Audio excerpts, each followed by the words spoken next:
Christians.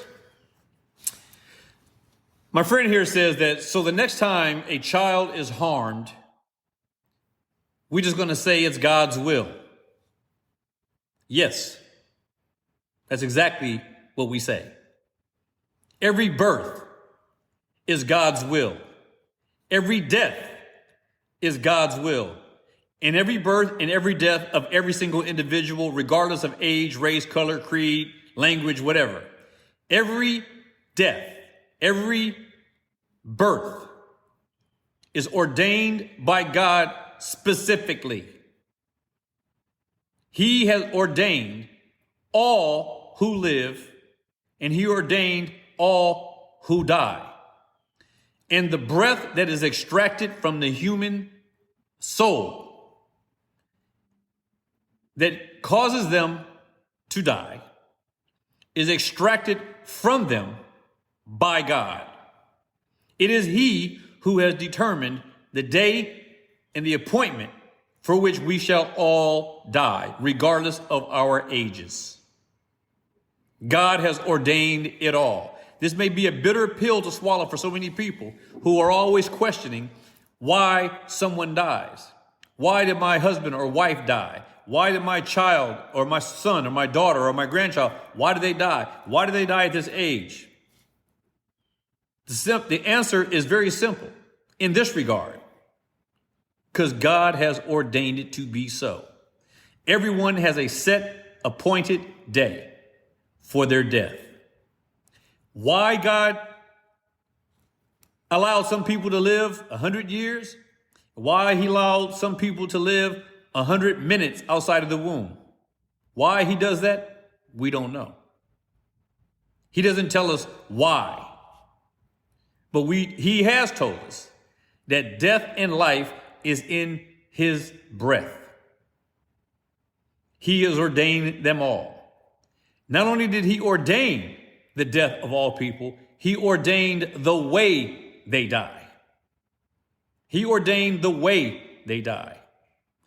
Now, whereas so many people may find this hard to accept, it is intended to be understood in such a way as to provide comfort to the survivors. To know that the death of all those whom we love, regardless of age, regardless of their nearness to us, it is ordained by God. All things are in his control, and that is what gives us comfort.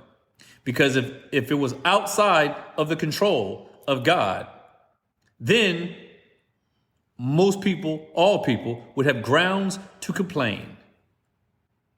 But I can be assured that when all these kids who have their lives taken away from them by serial killers or by these massive shooters, gun shooters, I should say,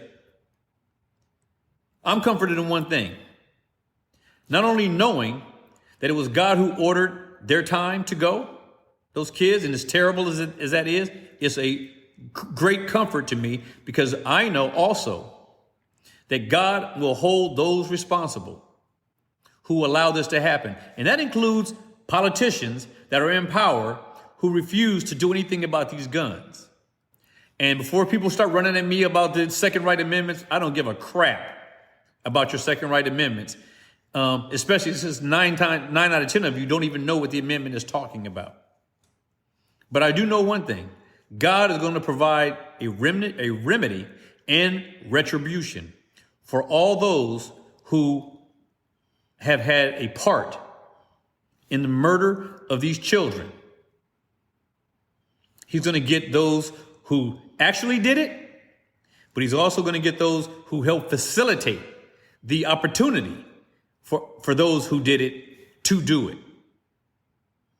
So just because you didn't pull the trigger doesn't mean you did nothing about it. And this should be a lesson to every politician out there who was sitting by and allowing these things to happen and allowing the sacrifice of children in order to preserve what you're referring to as a Second Amendment right.